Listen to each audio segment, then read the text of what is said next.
Welcome, everyone. This is Glenda Dawson, and I have LD here with me. Yep, he's back. How are you?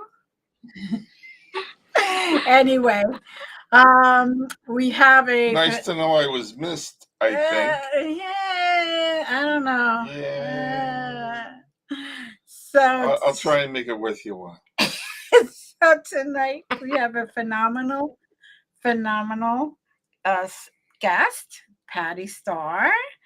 And um, she's going to tell us all about herself so we get to know who she is.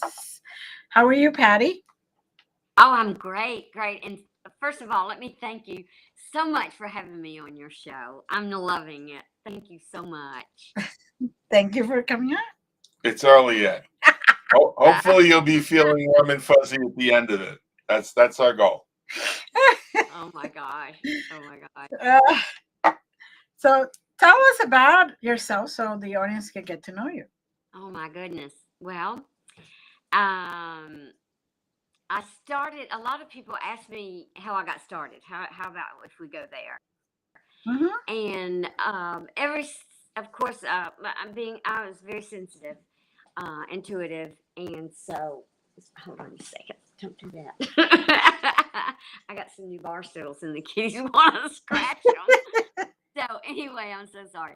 Um, so basically, as I was growing up, I was just really sensitive, and I would hear things and talk, and I try to talk to my parents. But I grew up in a very strict Baptist home, and of course, that was not accepted, And so I remember when I was little, and I'd tell my mother a story of what happened to me. Oh, last night I saw this, or this happened to me, and she's like, "No, those were just dreams," and I'm like, "No, they weren't.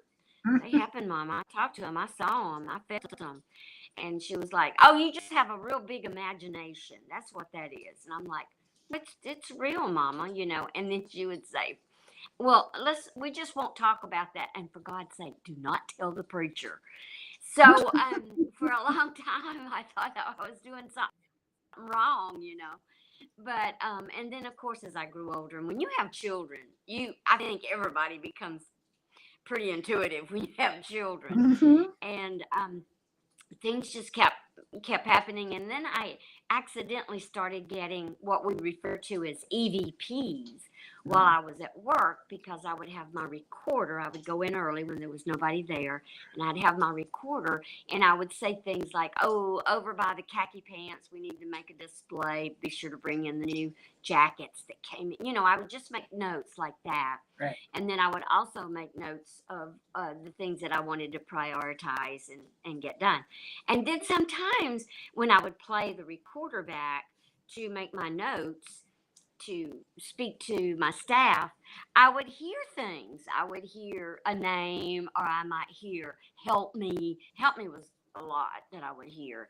And so I really started thinking more and more of being able to, uh, how can I use this device, to see if I can start speaking with them and see if they will answer me. Mm-hmm. Or in my photos, when I would take photos, like when I was in my early 20s, and I would take photos and things of the children, or at Christmas. And then we would get these streaks, or we would get shapes like apparitions and things like that in my photos. And I think, oh my gosh. And then I began to really think that maybe I should uh, go for this and not worry so much about what people will think or how they'll act. But it was really still a no thing. And it was a very much no thing to talk about until the X Files came on. And Right. I know this might sound silly, but I just noticed that when the X Files came to TV, it helped people to be more open about discussing these things that they saw or felt that were paranormal. Like, for instance, "Hey, did you see X File last night?" "Yeah, it was pretty wild. Well, I had something like that happen. X Files for me almost made it okay for people to admit Mm-hmm. that they were experiencing theme, because for a long time you just didn't talk about it. No. It just wasn't the cool thing to do. And so then, anyway, as I would continue to find these things going on, I started recording things, started keeping my pictures. I started experimenting and talking, and I started referring to them as my sweet spirits. And as time progressed, at one point, I took a course in ghost hunting. I found it online. It was like, at the time, there were only online that talked about Mm. ghost hunting. 3, that was it. It was like in the early, it was like 1999, I think, 1998, 1999. And I thought, well, with everything that I already do and know, it would be great to get to find someone that's done more. Course that I could take in a course. And then from there, I thought, you know what? I can take what I just learned from this course, take it from all my past experiences, and then Mm-hmm. I could teach this. So I started teaching at the Lexington Community College in Kentucky, and I taught there for 8 years. And I taught like a ghost hunting, and then I taught what I would refer to as an advanced ghost hunting. They would get certificates, so it would make them certified ghost hunters, as I was. Right. And that was a real awesome experience. And then during that time, I decided my students wanted me to have a book to go with this course. And I thought, oh, how wonderful. So in 2000, I wrote a book called Ghost Hunting and Beyond. And it was a how-to book on how to ghost hunt. It even had the forms and things for you to take with you, to fill out, and especially if you did private residential investigations. And then it was good to have when you did business investigation as well. And it opened you up for permission to use Mm-hmm. the information that you've got and that I put in the book. And then I thought I need to have a shop. So then I opened up I had the very first ghost hunter brick and mortar shop in 2001. And that's when I started bringing in more books, and of course the book that I wrote. And then I would bring in the dowsing rods, and I would bring Mm-hmm. in like equipment, your EMF meters, and it just kind of grew. And I had that for almost 16 years. Wow. And it was called the Ghost Hunter Shop, and I did really well with that. And then I thought, you know what, I am going to do a convention. And there was a former student, and he sort of suggested that we do a horror convention. And I thought, I know I'm a ghost hunter, but I don't really appreciate the blood and guts and gore. I don't. And so I told him, I said, I don't know if I could do a horror, but I would consider doing a horror and paranormal. So I looked into it, and I found out it had never been done because the two genres just didn't get along real well. And Right. so I thought, well, so I had the very first horror and paranormal convention, and that grew really quick. And I had that from 2008 until 2016. And then between the 2008 and 2016, right around 2010, I decided, don't even ask me how I did all this, that I was going to have my mystical paranormal fair, which I had every month. And I would just bring people in that there were ghost hunters, paranormal investigators that did other things. They were readers that would read psychic readings, card readings, we had such a variety of people, and it was awesome. And I had about, I think, it was a small little fair, so I had about 40 vendors that would come in, and then we had a huge conference room, and we did free seminars.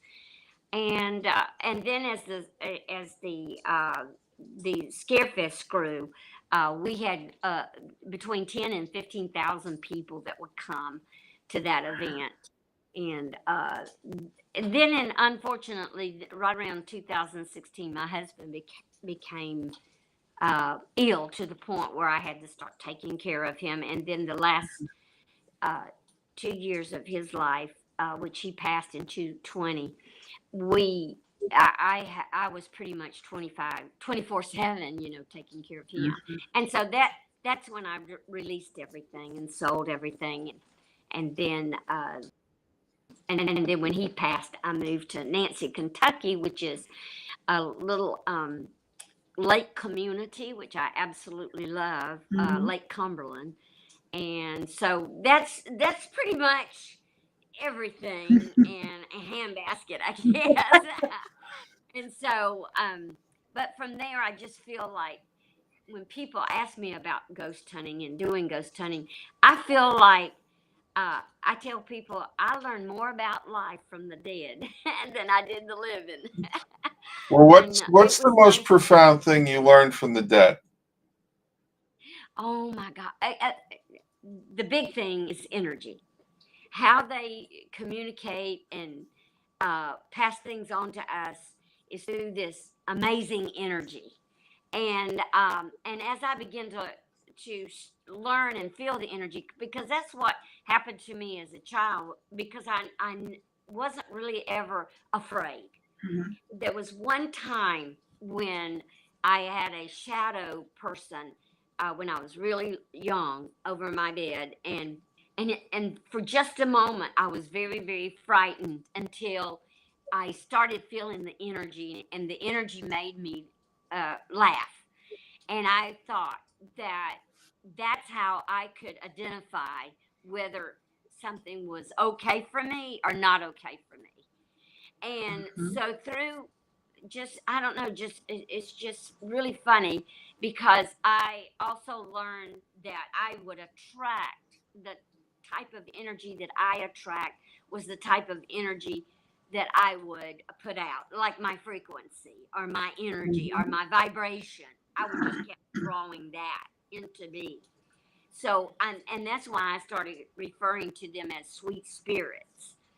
And then I began to, as I would go on investigations, and we would find out how this person died or why this person was here or there. We would have dowsing. I would have dowsing rods. We'd ask yes and no questions. And sometimes I learned so much just from asking questions. And some of the questions would help me to realize that sometimes when people are earthbound and they haven't completed that total journey, that sometimes they hold on to certain things that they did when they were alive. Like sometimes if they were, uh, say some type of workaholic or alcoholic or sexaholic or whatever, sometimes they would hold on to that, and they would seek out people that were having that type of abilities with themselves, and they were more or less not like possess, but more of an attachment, so that they could still feel that which they are finding a strong ability to let go. And now I'll clear up one thing though. One time I was explaining this, and I had some people listening get upset because they thought that uh, everybody with some type of addiction would get stuck, but they don't. Not everybody. And also, when people ask me questions, I always like to tell them that I'm going to answer you according to my experience, according to my beliefs, according to my research and what I've learned. It doesn't necessarily mean it's the right one, or that it's something that I can prove, because I think everybody has to find out for themselves what this experience of life that we're going through, and then how we do approach things that we can't see or touch or smell. Well, sometimes we smell and sometimes we do see, but it has the physical aspect of it. Right. And so I like to put that in place. But I think in all the years of me doing ghost hunting and things of that nature, for me, the most convincing of all the things that I do are the EVPs. I really do love the fact that I can. And I don't know if you go on my website, I have a blog where I've actually posted some extreme, I feel like, are extremely amazing stories. People say, "Oh, what's the best horror story you have? The scariest story?" I don't really have those kind of stories, but I have amazing stories. And so, my EVPs are really, I mean, they're not like, perfectly clear, but they're clear enough that no, stop, that what they're saying, and and I did not run it through any type of equipment that would clear it up, Right. the voices. And so there's a little girl's voice um, that I got that was so, oh my goodness, she was just so educational for me. And when I first started the investigation, I always preface it with who I am and that I'm not here uh, to make fun of you or in any way show disrespect. I Mhm. just want to prove that you exist, and if you can work with me, we can do that. And so what happened was we were in an abandoned hospital, and I had brought 23 of my students, and I had to get permission, of course, from the judge executive at that county. And because a lot of reasons that I got to go into places that nobody else got to go into is because I could say I'm actually teaching a course in ghost hunting at the community college, and that just gave me a lot of credibility to get into all these Mhm. different places that most people couldn't get into. And so while we were in this um, place, when I go ghost hunting, I mic up, and I put I clip uh, the mic on my right around my epaulet because I have a vest that has one, and then I put the recorder in the vest pocket and turn it on, and it plays the whole investigation. And most investigations were 2 to 4 hours. Sometimes I felt like if you couldn't get what you felt like was a good investigation after 2 hours, you need to leave. But then if you go into a place and you're just getting one thing after another, the meters are going off, the pictures are good, then it's worth the what to stay a little bit longer. Mhm. So I would record everything. So what happened is I I was asked to come and do a seminar at the libraries in this one particular town where I did the investigation, and I thought, oh, this is awesome. So I had just gotten some great EVPs uh, as I was at the abandoned TB hospital, Mhm. and I thought, well, I'll put PowerPoint and let them hear this little girl that I've been able to communicate with. So the first I put on the earphones, and then I would start listening, to the tape that I played for the whole investigation. And I heard this little girl, and she said, "I've been sitting here all day."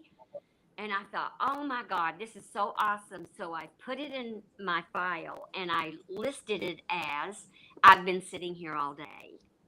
And then I put my earphones back on and I waited a few seconds later and I heard her again. But this time when she said it, I was speaking. The first time, nobody was talking. We Mhm. were just walking around. And then, so the second time I'm explaining something to someone asked me a question and I'm explaining it. And in the background, I could hear her say, I've been sitting here all day. And I thought, oh my God, that was the first that I got a repeat. Usually, when you get an EVP, you can, especially if there's a group of people, sometimes if there's 7 or 8 people, only 3 people might pick up the EVP on Mhm. one device. And Mhm. that would either be on a video device, recording video, or an audio device. And so I was so happy, jumping up and down, that I got her twice. So was when I was talking and she said, I've been sitting here. Okay, and then I stopped talking. All day was quiet. There was nobody Mhm. talking, so you could really hear the all day. So when I put that in my file to save it, I just listed it as all day, and I would understand why I did that. Right. So when I was getting ready to put this PowerPoint together, I played the first one, and it was in my audio, and I played it back. I wanted to make sure it was good and clear, and it wasn't too long. And she said, I've been sitting here all day. And I put that in. And then I went to get the second one. And the second one, when I played it back, it was supposed to be me talking. And then in the background, she's going, I've been sitting here. And then I stopped talking and she goes, all day. Mhm. And the, the file that I saved changed. It Mm. said it started to have a lot of static and just noise, background noise. It was kind of like, and I was like, oh, where's my voice? And then the little girl came through and she said, did you get it in the camera? She didn't say I've been sitting here all day. She said, did you get it in the camera? And I went, oh my gosh, what is she talking about? Did I get it in the camera? Oh, she's talking about the camcorder. I ran and got my camcorder and I pulled it up to where I was standing about the time that I got the audio recording of her saying, Right. I've been sitting here all day. And it was in the video recorder. So that I had picked her voice up in two devices. And that was Very. so awesome because I would usually get one or another, but not both. I was so excited, so excited. So the thing for me is she realized I had, I was saying, help me prove that you exist. She realized that I had not found this very important part of the video. So she Mhm. told me, she asked me, did you get it in the camera? So that was the first time I had ever had an EVP to change after I had filed it away in my computer. Wow. I know It's that is amazing. the absolute. I think that at that point, and if I had never gotten anything else, it would have been enough because so many different things happened that was like so awesome for me that had never happened to me. And I was just so, blessed to have this sweet, sweet spirit, as I call them, come through to help me with my process of learning about this, this other existence. And the energy is just always so good. Mm. And so that's why for me, that was just such an awesome thing. And then I got her several times after that too. Oh, she was so precious. And I would bring my students, see, and then we would do the investigation. And then when I go back to we I would reveal to them everything that we had gotten, and they would reveal to me everything that they had got as well. And uh, so I was very blessed that the county kept letting me come in with my students. And I think I went maybe about 8 times altogether. And there was one other time that, and I think all of these are on my website, but there was another time that we went in and I went to, they had some stairs and I opened up this door and it was underneath the stairwell. And as I opened it up, I it was just a feeling I had again, like energy that just kind of Mhm. went over me, and I looked in and there was nothing there. Sometimes we have to be careful going into these places because you have a homeless or you might have somebody trying to live there. Mhm. So at first I thought maybe I was just picking up on that spirit and on that energy as well. But so anyway, I close the door. We go upstairs. It was like a 4-story hospital, and we go upstairs and we do our investigation, and then we're getting ready to go home to close, and you can hear me say, "Come on, Chuck," my husband, "Come on, Chuck, let's go." And just as I go, "Come on, Chuck, let's go," you'll hear a little girl say, "Down under the steps." So I figured that what I felt was her, and she was telling me that she was down under the steps. And then there was another time that we all went, and I was wondering if there was a basement to this hospital. And so our goal was we had to be very careful because there were elevator shafts, and there were all kinds of debris and everything. We had to wear masks because it smelled bad. There's like Right. you'd run across a dead animal, like a cat or a possum or something. So you have to be, really careful when you go into these places.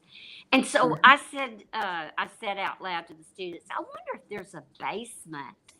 And the little girl came through and she goes, "Go away." So I just felt like at that point she did not want us to go into the basement.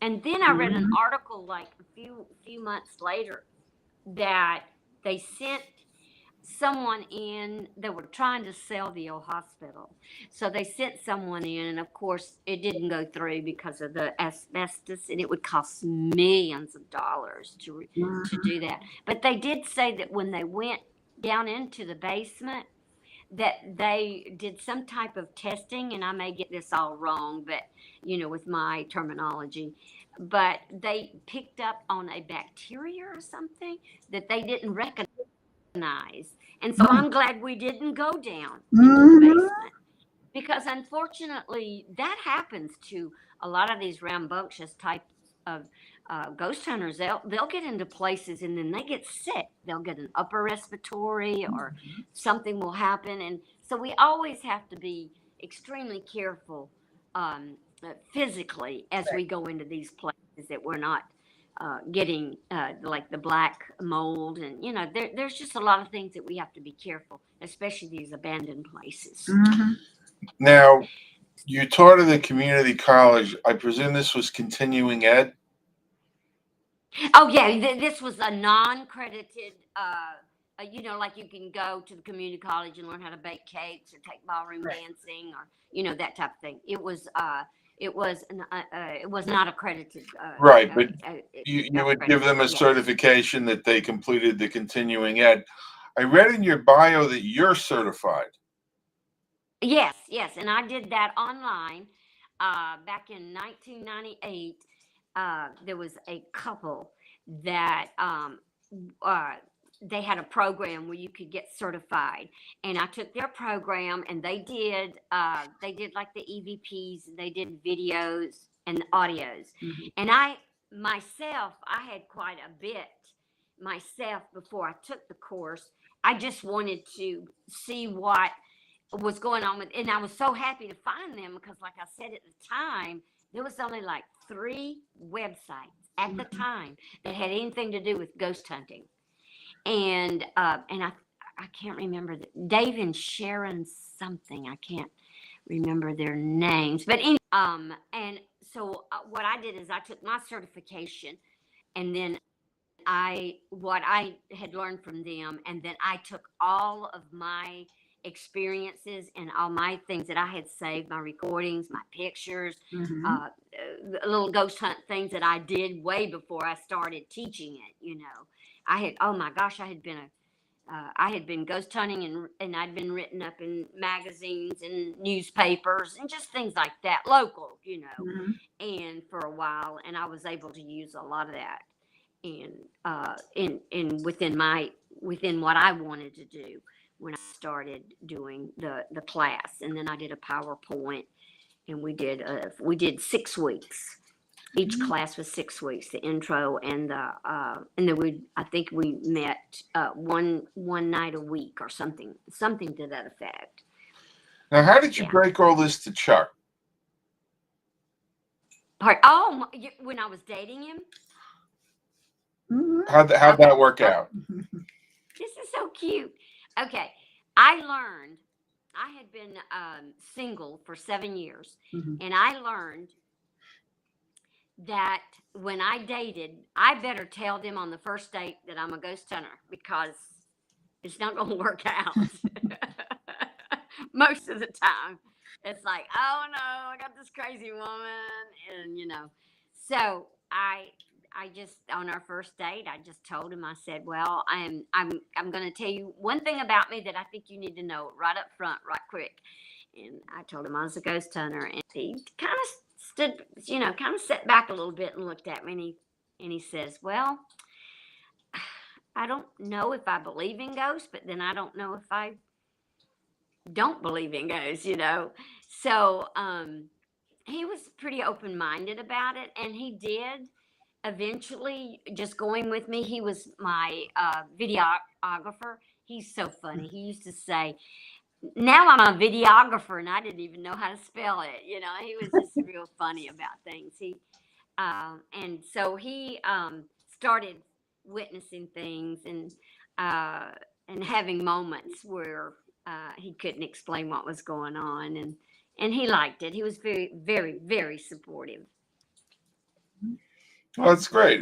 It's nice that first of all you're upfront with it right away because that's something I think we both agree about that you don't want to get into a relationship with somebody and say, oh, by the way, I talk to dead people. Yeah. Uh, yeah, but so I'm glad that you did that early on and early into it, and that he was comfortable with it. That's a really great story about you know how the two of you grew into it together. Yes. Yes. Yeah. He was. Yeah. He was very special. Very supportive. And he was like my biggest fan. He was always, you know, talking to people and bragging to people. He just made me. I was his girl. In other words, and it meant a lot to me. Yeah. Well, I can appreciate that because I'm her biggest fan, but a lot of that's her cooking. Oh yeah. Well, that's one thing that I've never been really good at. But I want to tell you something. Over the last 3 years, it's been 3 years since he passed. Over the last 3 years, I've kind of put a little more time into my cooking, and I'm enjoying it. Well, good. Mhm. It, Before, I stayed so busy with all my businesses, and oh my goodness, I just never had time. And then when my kids were growing up, I had a management position in retail, and I worked like 80 hours a week. If you know what that means, to be Mhm. salaried, they work you ungodly hours. Mhm. So I just never got into too much cooking, but I am into it now, and I'm pretty good at it. There you go. well, Yeah. our experience because between the two of us, you're looking at about 120 years of experience Oh, um, wow, my in the goodness. paranormal. So I Wow. can appreciate uh and our take on it is that you never stop evolving. That's why you're here. So I'm glad that Oh, I now that you have the time, you've gotten into that now and you're enjoying it. And now how about your kids? Are your kids into this? Oh, it's just so funny. My kids really aren't. And when they were little, I would have little episodes, and I would try to talk to them about it. And there was a couple of times that we went to a haunted house together, but it Mhm. just kind of was a thing. And it was so funny because sometimes my son, and especially when he was around 14, 15, he would come say, and he would say to me, he had a good friend, he'd say, Mom, Dan's going to come over for a little while to visit. We're going to hang out. And I'm like, okay. And he said, can you just not act weird? I was always You prompting know, him, just don't act weird when they're my here, son would say okay? the same thing to me, and I say I'm not acting, but Uh, well, I just well, appreciated them. But I mean, as they got older and then they had children and they become a little more accepting of me having this, but they are not. They are not interested in doing any of that. And So that's okay. And it's best if they're yeah, not interested that they not yeah, do it. yes. Now, what about Ouija boards? How do you feel about them? Well, I told you that I do a lot of things on vibration. Mhm. Mhm. And at one point, that was a question that used to come up a lot. And I would think about it and think about it. And a lot of times, I like to say, you kind of get into a meditative state and you kind of upload, download, and all this and get all Mhm. this information. And so I asked a question once about I want to be able to explain the difference in like using a Ouija board and using dowsing rods because I'm not a Ouija board fan because I feel that it is a little negative, but I love dowsing. And so either with a pendulum or dowsing rods or my body, I like doing the leaning Right. and back and all that. Mhm. So the the one thing that came to me as I was asking this question in a meditative state um, was that if you could hear the sound of or the vibration, the frequency of a uh, Ouija board, it Mhm. would be in the lower tones. It would be. Mhm. This makes it easy. Angels can come through, or that positive energy can come through, but also the dark can come through because Right. it's slow. If you could hear the energy of a dowsing rod or a dowsing procedure with another instrument, Mhm. the vibration sound would be so fast. It would sound like a whistle. In other words, like that. Mhm. The angels can get through, or the positive energy can get through that, but the lower energies cannot. Right. And so that helped me to understand why I would do so well with my dowsing rods. But I did buy a Ouija board one time. I just wanted to look at it. I wanted to feel it. I wanted to, but I never actually called upon it. Now, I know there are people out there that can use the Ouija board for good, and I do Mhm. not condemn it. And they know procedures to take. They know how to do the set up the light, the setup. They may take physical precautions with salt and different Mhm. things. Right. And so I don't dismiss it at all Mhm. because we are all very different. We are like I tell people usually I've always been just so lucky to deal with the more positive energy of what I do. Mhm. Now, I've had people call me and say, there's something in my house, it bit my husband, it scratched my kids. Well, you know what?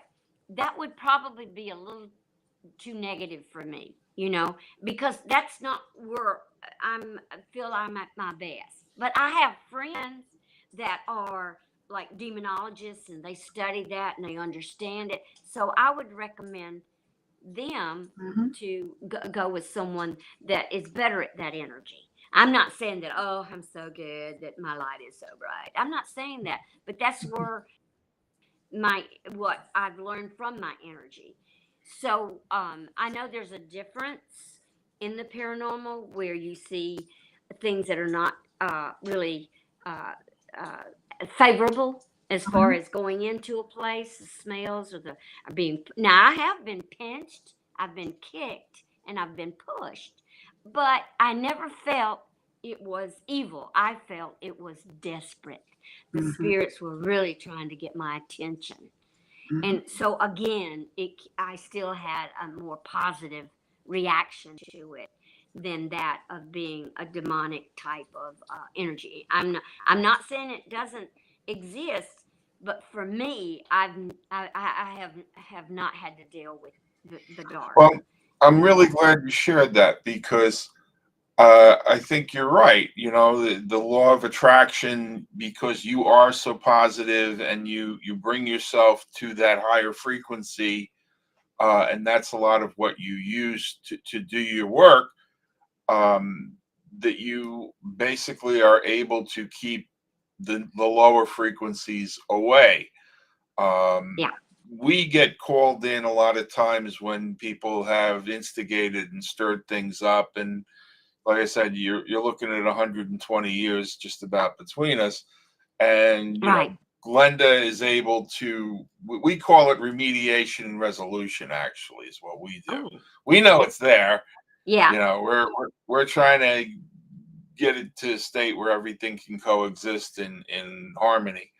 Got. But as far as the Ouija boards, we both, I think, feel that the board in itself is the prop. Yeah. What it does is it helps you focus. Mm-hmm. And if you need the board to do that, then you're not prepared for what can come through.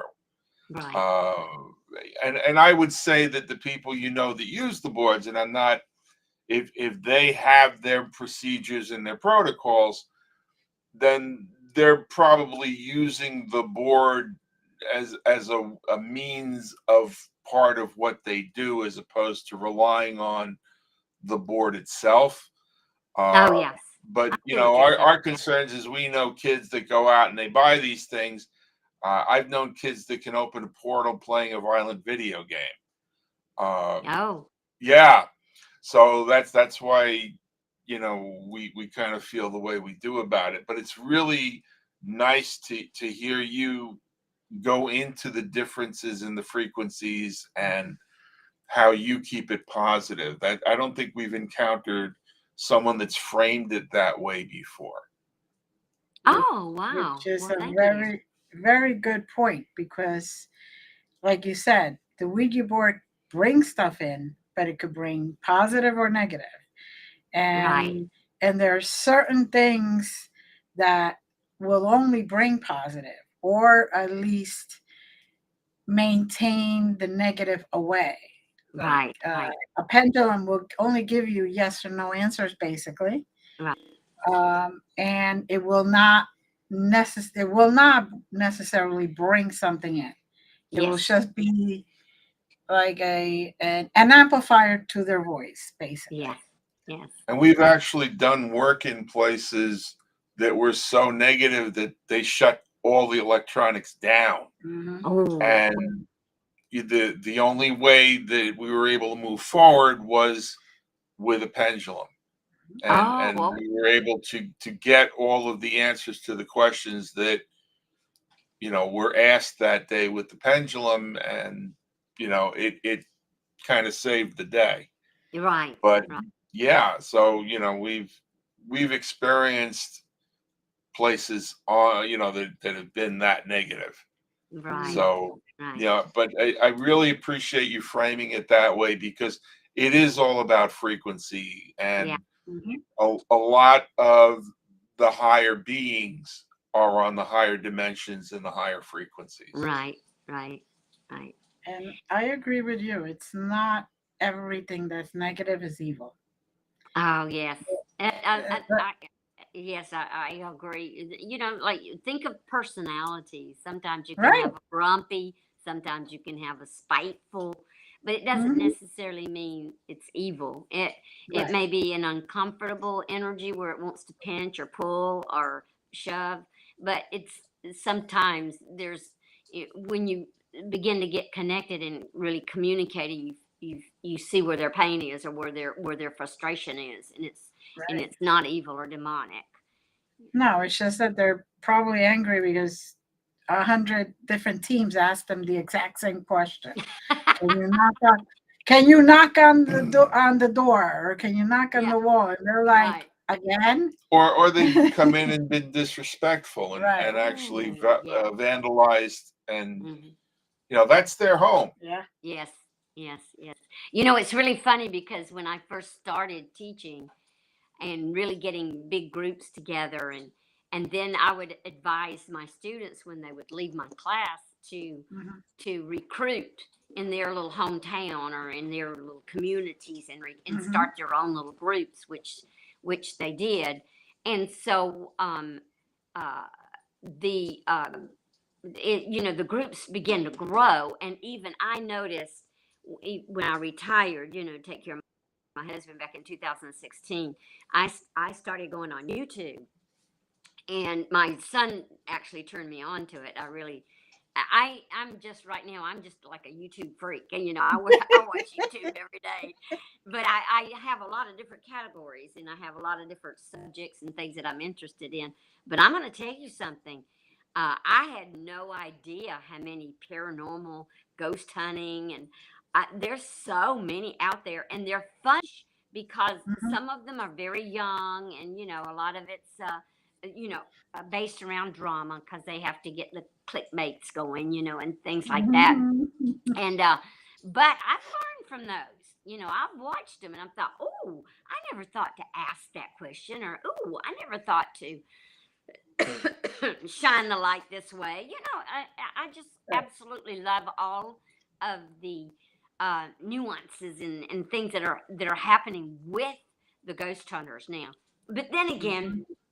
because they are more and more and more and more groups getting together and ghost hunting, uh, they are going into places like you've heard of Waverly. I don't know if you've heard of Waverly or Yes. not. It's in Louisville, Yes. Kentucky, and then you have other places around here, and people are these groups are going in, and some of the groups are like you said. They have a more positive attitude and they're Mhm. respectful, and then there's Right. other groups like, come on, let me see what you got. They want to be disrespectful and maybe not as nice. But I don't think I really do love this community. I think there's more people in this community that have such a genuine, and Mhm. it's such a they're very diverse, and they don't criticize, and they Mhm. don't they just want to learn, because what did you learn on your investigation, and what can you show me? And I just love that, and I see a lot of that in the paranormal community. I just Yes. love that. Yeah. And speaking about people that are broadening the community, we just had Brian show up, or In at the least I chat just room. know him in the chat room. Yep. Um, Apparently, you two know each other, Brian Yeah. Laverty. Yeah. Uh-huh. and I was actually going to discuss with him and you, Brian. Patty wants to do a podcast, but she wants tech support. So we thought maybe we could, bring the two of you together, and because he's got a very expansive network. Still here. He's still Oh, there. okay. Yes. All right. So, if you two have a way of reaching out to each other, maybe that's a Okay. discussion you guys Yes. can have, because I was thinking that, he does so much with it now, that and to be Yeah. able to have you're Yeah. very much your own wavelength and your own Mhm. treasure of experience. Yes. And I think it'd be Mm, wonderful to have you do those podcasts. Yep. They're friends yeah. on Facebook. Well, I do have a young fellow that as a matter of fact, we sort of he got me up on my first YouTube, and we were doing really, really, really, really well with that. I mean, when I say really well, I mean we did like 13 episodes, and then things just he got really lucky with his job, and then I got involved in moving from one place to another. You know how that goes. Mhm. Mhm. We're erupted, and I really need to probably reach out, but please tell Brian that to message me on Messenger, Mhm. and we could talk and we could see what's going on. But it might be something that he could share with me. Yeah. So that would He's be he's fun. still there, Yeah, he and says you're friends on yeah, Facebook, he'll. so Yeah. Yes. hopefully the two of you will be able Yep. to work something that Yeah. I is just mutually beneficial, because I would watch those podcasts, and Yep. I don't watch a lot of podcasts. well, it's really funny because I'm I'll tell you what, with all the work that I used to do and all the things that I had going on, I had like 4 businesses. I'm really enjoying not doing anything. But I but hate you to said admit you were it, but feeling I called to am. do these, and if you Oh, are, I yeah, think you should do yeah. them. Well, I just with other thing. it's not that I want to stop any of the paranormal or anything like that. I would never, because I've just learned so much and it's so ingrained in my heart. But I am having fun kind of learning some other things like Mhm. motivational encouragement speaking and things of that nature. And then I've been enjoying the heck out of cooking. And I just over the last 2 or 3 years, I've just found another side of me and I really Right. like it. Well, it'd be great if you could bring motivational speaking to the paranormal, because Oh, yes. Yeah. Yes. imagine I what would. Yeah. Thank you. I would love to do that. imagine the I, EVPs. oh my gosh, I love my EVPs. If y'all get a chance, go on where I do my blog and listen to the little girl and listen to some of the EVPs that I've gotten. It's just they've been fun. And the fact that I didn't have to alter. Uh, I may have made it louder or lower, but I'd never put it through a processor. You know, one of those. Right. Only because I don't know how. I Well, But I it's think almost there's a lot better. to be said for the rawness of it. Yes. There's so much you can do now with right, manipulation that right. I trust things much more when they're just Yes. And as they came in. right. And that, like years ago, and not recently, but years ago, I remember once I got the little girl, I think in 2001. But uh, it's and I put it on my website, and they weren't like I said they weren't when I got my website up. There was only about 5 or 6 of us on Mm. when I finally got my website up in 1999. And but anyway, I would sometimes somebody would post and say, "Oh, I got this, and it was evil, and it says I'm going to kill you." And I was like, "Oh my gosh," you know. So I would hit that button to listen to it, and it would be so uh, filtered, you know, where they go in and they try to take out the, and it would be. And I was like, how in the heck did they hear I'm going to kill you out of that? And I thought, wow, they should hear some of my EVPs. You can actually make out what they're saying. So but things have changed, and I'm sure there's probably programs where I could probably take. Oh, I had thousands and thousands of EVPs, but over the years, changing. I've had files to go corrupt and lost a bunch. I've had just different things happen over. I started collecting EVPs probably in the early 1990s is when I really started doing with the EVPs. And then I met a guy that was an electronics engineer, and Mhm. he introduced me to the EMF meter. That was like so awesome because I would put I bought the cell sensor meter, and I would put it in my pocket on my vest, and I would put the probe up here and walk around, and then I stopped dowsing with my dowsing rod because I would get him to come through on my meter, and I Mm. would say, if you're in the room and you'd like to talk to me, would you please make the meter go off? And I wait, and it would go beep, beep, beep, and it'd be it. Now, if you're getting like a false reading, it's going to go, Yeah. because you're picking up. But it would just do little beep beeps. And then I would say, I do the thing like, are you a girl or are you a male or whatever. And it was kind of neat because when I went to the TB hospital and I started using the dowsing methods and everything, and I would say, are you a male? Are you a Mhm. female? And sometimes my dowsing, it almost seemed like it was confused, and I would be like, and then I realized that children don't know male or female. So I'd have to Mhm. say, oh, wait a minute, are you a little girl? Are you a little boy? And then my meter, would go beep, beep, beep, beep, beep, would get, and then sometimes when I would get children, they would start playing with it. And Mm. I wouldn't scold them, but I would have to say, now I know that's fun, but can you just leave it for a minute, let it get quiet, and it'd be going beep, beep, beep, beep, beep, beep, beep, beep, you know. And so that was like one of my absolute favorite thing to do was to use the meter.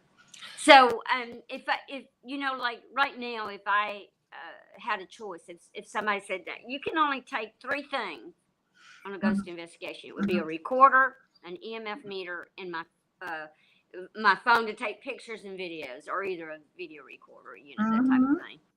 Well, And as that's we're I'm old school. That's th- okay. there's nothing wrong with old school. Sometimes old school, instead of AI, is a lot better. Yeah. I Yeah. had said we were going to let you know when we had about 5 minutes left, and Oh, that actually happened while you were talking just now. So we oh, have a few minutes left.